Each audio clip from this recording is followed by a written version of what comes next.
పుత్తూరు సమీపంలోని కాలేజీలో ర్యాగింగ్కు పాల్పడిన సీనియర్ విద్యార్థి రోడ్డు ప్రమాదానికి గురయ్యాడు. కుటుంబంతో కలిసి వెళ్తుండగా కడప జిల్లా ఒంటిమిట్ట దగ్గర జరిగిన రోడ్డు ప్రమాదంలో తీవ్రంగా గాయపడ్డాడు. ఈ ఘటనలో ఇద్దరి విద్యార్థి అమ్మమ్మ అక్కడికక్కడే మృతి చెందింది. అతని చెల్లెలు తీవ్రంగా గాయపడింది. ఘటనపై రకరకాల వాదనలు తెరపైకి వస్తున్నాయి.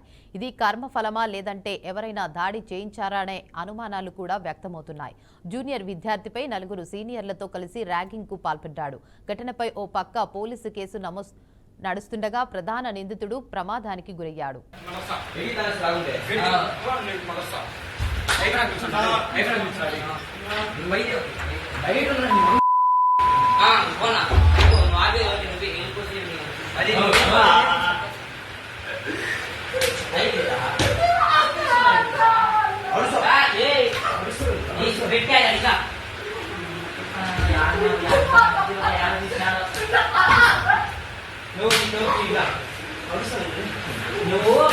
పుత్తూరు సమీపంలోని కాలేజీలో ర్యాగింగ్కు పాల్పడిన సీనియర్ విద్యార్థి రోడ్డు ప్రమాదానికి గురయ్యాడు. కుటుంబంతో కలిసి వెళ్తుండగా కడప జిల్లా ఒంటిమిట్ట దగ్గర జరిగిన రోడ్డు ప్రమాదంలో తీవ్రంగా గాయపడ్డాడు. ఈ ఘటనలో విద్యార్థి అమ్మమ్మ అక్కడికక్కడే మృతి చెందింది. అతని చెల్లెలు తీవ్రంగా గాయపడింది. ఘటనపై రకరకాల వాదనలు తెరపైకి వస్తున్నాయి. ఇది కర్మఫలమా లేదంటే ఎవరైనా దాడి చేయించారా అనే అనుమానాలు కూడా వ్యక్తమవుతున్నాయి. జూనియర్ విద్యార్థిపై నలుగురు సీనియర్లతో కలిసి ర్యాగింగ్కు పాల్పడ్డాడు. ఘటనపై ఓ పక్క పోలీసు కేసు నడుస్తుండగా ప్రధాన నిందితుడు ప్రమాదానికి గురయ్యాడు. ఇక ఇదే అంశంపై మరింత సమాచారాన్ని మా రాయలసీమ రీజనల్ కోఆర్డినేటర్ సుధీర్ రెడ్డి అందిస్తారు. ఏదైతే నేను చూసుకున్నామో తిరుపతి జిల్లాలో జరిగినటువంటి దారుణము ఈ యొక్క పుత్తూరులోని సిద్ధార్థ పాలిటెక్నిక్ కళాశాలలో తీసుకున్నట్టయితే ఒక జూనియర్ బాలనరసింహ అనేటువంటి యువకుడు పైన సీనియర్ 2వ సంవత్సరం చదువుతున్నటువంటి సాయి కిరణ్ అలాగే తన తోటి రూమ్మేట్స్ ఉన్నటువంటి 5గురు విచక్షణ రహితంగా దాడికి పాల్పడినటువంటి విజయం మనం చూసాము. ఒక్కరోజు కాదు 2 రోజులు తను ఉన్నటువంటి రూమ్ నెంబర్ 13కి పిలిపించి మరి దారుణంగా కొట్టినటువంటి విజువల్స్. తను ఆ యొక్క ఎవరైతే ఈ యొక్క బాధితుడున్నాడో ఈ యొక్క విద్యార్థి తమ తల్లికి విషయం తెలిపిన తర్వాత ఆమె కళాశాలకు చేరుకోగా కళాశాలలో సరైనటువంటి సమాధానం చెప్పకపోవడంతో అటు ఇటు చేరి మీడియాకు రావడం, సోషల్ మీడియాలో ఇది ప్రచురితమైనటువంటి పరిస్థితి అయితే ఈ నెల 20వ తేదీ యొక్క దాడి జరిగితే 25వ తేదీ పోలీస్ స్టేషన్ లోకి వెళ్లి ఫిర్యాదు చేసేంత పరిస్థితి ఉంది. ఎందుకంటే దాడి చేసినప్పుడు ఏదైనా విషయాలు బయటికి కానీ పొక్కినట్టయితే తనను చంపేస్తామని బెదిరించాలని కూడా చెప్పడంతో భయాందోళనకు గురైనటువంటి ఆ యొక్క బాలనరసింహ అనేటువంటి 1వ సంవత్సరం విద్యార్థి రూమ్ లోనే ఉండిపోయాడు. అయితే 2వసారి క్షమాపణ చెప్తాం రూముకు రమ్మని చెప్పి తీసుకెళ్లి తిరిగి విచక్షణ రహితంగా కొట్టడంతో తను ఇంకా భరించలేక ఈ యొక్క విషయాన్ని తెలియజేయడంతో వెంటనే ఈ యొక్క కళాశాలకి రావడము, యాజమాన్యం హాస్టల్ వాళ్ళతో మాట్లాడడం జరిగింది.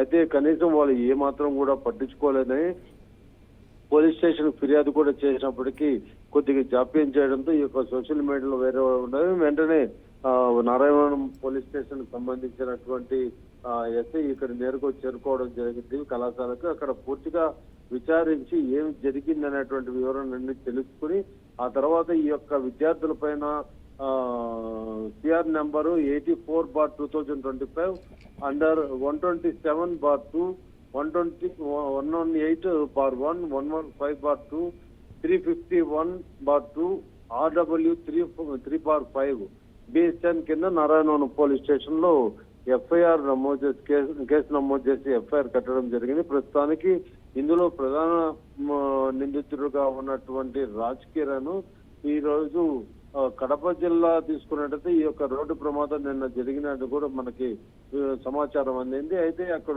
తన అవ్వ చెల్లెలతో పాటు బైకులో వెళ్తుండగా రోడ్డు ప్రమాదం జరిగిందని గుర్తు తెలియని వాహనం ఢీకొనడంతోనే ఈ యొక్క ప్రమాదం జరిగిందన్నారు. కడప జిల్లా ఒంటిమిట్ట మండలము ఇరుకల బోటు దగ్గర ప్రధాన జాతీయ రహదారి ఏదైతే చెన్నై రహదారి ఉందో ఈ యొక్క ప్రధాన రహదారి వద్ద ఈ యొక్క ఘటన చోటు చేసుకుంది. అయితే రాజకీయాలను కడప నగరంలోని మరాఠీ వీధికి చెందినటువంటి ఆదమ్మ సుగుణ సాయి స్కూటీ ముగ్గురు స్కూటీలో వెళ్తుంటే ఈ యొక్క ఘటన చోటు చేసుకుంది. అయితే తన అవ్వ చనిపోగా తీవ్ర గాయాలతో సాయి కిరణ్ అలాగే చెల్లి ఇద్దరు కూడా తీవ్ర గాయాలయ్యారు. వెంటనే వాళ్ళని 108 లో అక్కడ ఉన్నటువంటి రిమ్స్ ఆసుపత్రి ఏదైతే ఉందో కడపలో అక్కడికి తరలించడం జరిగింది. అయితే గుర్తు తెలియని వాహనం ఢీకొనడంతో పోలీసులు కూడా ఈ వాహనాన్ని కోసం ట్రేస్ చేస్తున్నారు. అక్కడ ఉన్నటువంటి టోల్ గేట్ ప్రధానమైనటువంటి జంక్షన్ దగ్గర ఉన్నటువంటి టోల్ గేట్ దగ్గర సీసీ ఫుటేజ్ కావచ్చు, ఇవన్నీ కూడా పూర్తిగా దానిపైన ఒక విచారణ కూడా చేపడుతున్నారు. పోలీసులు అయితే దీని మీద ఇప్పటికే కేసు నమోదు చేసి ఎవరు ఈ యొక్క అనుమానం కింద ఢీకొన్నటువంటి వాహనం అనే దాని మీద పూర్తి దర్యాప్తు కొనసాగిస్తున్నారు. ప్రస్తుతానికి ఈ కేసులో నిందితుడిగా ఉన్నటువంటి సాయి కిరణ్ రిమ్స్ ఆసుపత్రిలో చికిత్స పొందుతున్నట్టు మన సమాచారం అనేది.